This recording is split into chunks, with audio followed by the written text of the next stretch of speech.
Welcome to the Persistent Managers Podcast, where we help managers and direct reports win faster. Hosted by Paul Leon with the support of his wife, Trisha Leon. Welcome back to the Persistent Managers Podcast. My name is Paul Leon. For those who have not heard me before, I was a college dropout who ended up going back later in life to finish their degree in organizational behavior.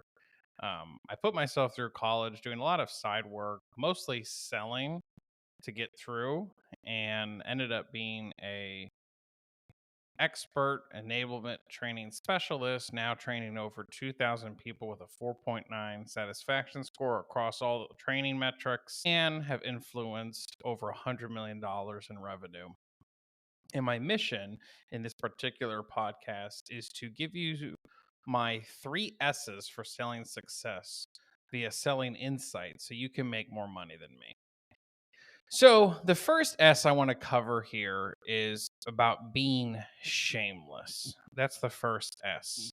And I was a stand up comedian for 5 years, and now I do it more as a hobby. But I think about a quick story that relates to this first insight about being shameless. I had the pleasure of being coached by a comedian who's no longer part of this world. His name was Eric Meyer. Probably, in my opinion, one of the most hilarious comedians I'd ever seen. He opened for a lot of big time comics, and if you type his name on Amazon Prime or whatever, or YouTube, you'll see a lot of his material. Caution though, he is not a clean comedian. So if you have little ones like I do, don't play him around with the kids. But one of the things that I learned from him that I think relates to this conversation is when he would go up and he would do his set, and this really made a difference for me when I was very heavy into stand up comedy, he would poke fun at himself right away. And when I asked him, I was like, Eric, why do you do that?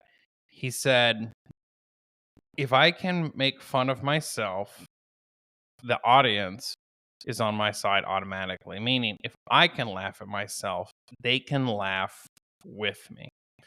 And I thought that was such a powerful moment. And I think it relates to sales is because a lot of the time we think we have to be perfect or we have to know everything. And I am not discounting product knowledge at all. I think you should know your product back to front to back as best as possible and keep learning it. But one of the things that had always served me heavy in consultations to this day is that I'm willing to poke fun at myself. This is an audio first podcast, but if you were looking at me or if you see some of my YouTube videos, like I look like Steve Carell if he walked right out of jail the next day. Like that's what I look like. Like I know what I look like. I'm 5'9". I have an awkward build, and I don't know. My kids always say that I have sad sunken eyes, and I'm a little mad sometimes that they say that. And to be fair, my ophthalmologist said that, especially when he used to, I had recovered from a thyroid challenge. Thank God I'm on the other side of that. But I'm always willing to poke fun at myself with a prospect or someone else to break down the barriers. You know, you look at the sales Bible from Jeffrey Gitomer, it says, if you can make them laugh, you can make them buy. And I think those dots right there that we're connecting is an easy segue for you that if you have an ego or you're not willing to be shameless or you're not willing to make fun of yourself sometimes for the benefit of breaking down barriers so somebody can better connect with you, I feel sometimes you may have a harder time connecting with your customers authentically. So the second S is being script heavy. So when I had first got into sales, I was going door to door throughout Miami, Florida, Orlando, and just pounding the pavement. I was in pre-sales for corporate gym memberships. Basically, how that worked is there was no gym, and it was my mission to go into businesses, go into buildings, and convince smaller businesses to buy group memberships, individual memberships to a gym that did not exist. Very tough sale when you have nothing to show but a blueprint. But I managed to be fairly successful. And what I believe helped me out dramatically is I would have my scripts that I would review in the morning and at night. And my schedule back then was I'd wake up at 4:50 a.m., go to the office around 5:30 a.m., prep everything, get all the flyers ready. And then from 7:15, 7:30 to about 8:39, I would just hammer the phone. And the reason I would do that and why it was recommended is because people were driving, they were dropping their kids off to work, they were going to their job, etc. And it was the most opportune time to give a value statement. And back then, when my script was, hey, this is Paul with XYZ business. I won't say the business just because, the reason I'm giving you a call is we are helping local professionals have better health so they can avoid a lot of the pain of just not taking care of themselves with some of our gym memberships. Do you have 5 to 10 minutes for us to book an appointment so you can come in, look at our plans, so you can avoid all the pain of not giving your health what it deserves in your busy lifestyle? And that's just an example of a value statement I scripted and did back then. It's been some time, but hopefully what you just heard was everything that's in it for the target market. And I'm a big preparation guy. I think one of the things that I had to remember, because it was me against, at that time, 8 other sales professionals. So I had to get really sharp at what I said, make every word count. And I had to make sure that my quantity of calls I could do quickly so I could learn what mistakes I made. And probably some of the biggest mistakes I made, especially in contacting, was not asking if it's a good time, number one. Number two, not getting to the value statement as quickly as possible. And number three, not saying the reason for why I'm contacting. I think those are the 3 biggest misses in contacting. I think that relates whether it's a cold call or it's an inbound call, because the reality is it's still cold until they know the price. If you haven't had an opportunity to really connect, really have any type of rapport, then you're really not going to have any shot at them buying on the spot or within under 30 days, which is the ideal. Now, obviously, I want you to be script heavy. You got to know your value statement. You got to know your closing questions. Like some of the closing questions I've always liked is, how do we want to move forward with this? I always say we, so they know that I'm in it with them. 1 to 10, 10 being you have all the information you're looking for, 1 being there's still gaps. And if you saw the 3-shot close on my YouTube, you know that I recommend if it's above a 5, ask again. If it's below a 5, you should respond with, what information did you need to get you to at 10 so you could make a decision? See, I'm not always necessarily there to try to close everybody. I don't care who you are, whether you're a Zig Ziglar or you're brand new. Here's the beauty. As long as you can pound the pavement and pound your actions early and quickly, you can buy back a ton of mistakes not knowing anything. Like people would give me selling books, and the reality was I can only listen most of the time. Like I would read and skim most things, but most books on sales, I was like, I kind of got in 10 to 15 minutes. The one thing I will tell you is if you can associate with people who have what you don't have in the workplace, that'll probably be your true best friend. That will be the biggest thing. I know for me, it's interesting that I'll conduct trainings and I'll see people who don't want to be there. I'll see people who are like, oh, not this again.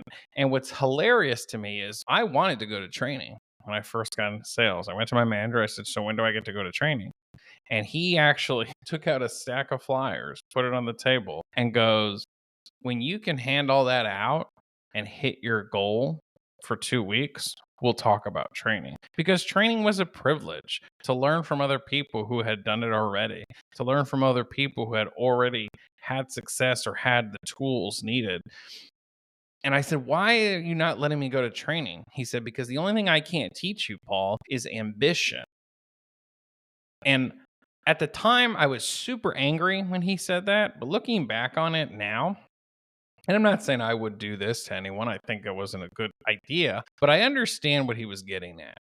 If somebody doesn't have ambition, they don't have the desire to act and learn from those actions, they're going to struggle a lot because you could give someone, in any situation, you can give them all the scripts, you can give them all the tools. You could hire someone on a project to install something, you give them all the screwdrivers, all the hammers, all the newest stuff. But at the end of the day, If that person doesn't want to be there, or that person is not willing to learn and act, it doesn't make a difference whether it's a hammer or a sales script. So I was super angry, but I understood where he's coming from because so many people had let him down. And I believe, looking back on it, he just wanted to make sure I wasn't going to let him down. So the third thing I want to leave you with here is you want to be schedule sensitive. And I mean schedule sensitive. Your calendar is your best friend, and the most availability you have to your pipeline and customers is what will serve you the most. So I'll give you a couple insights on this. So one of the things I would do is I would always know my calendar.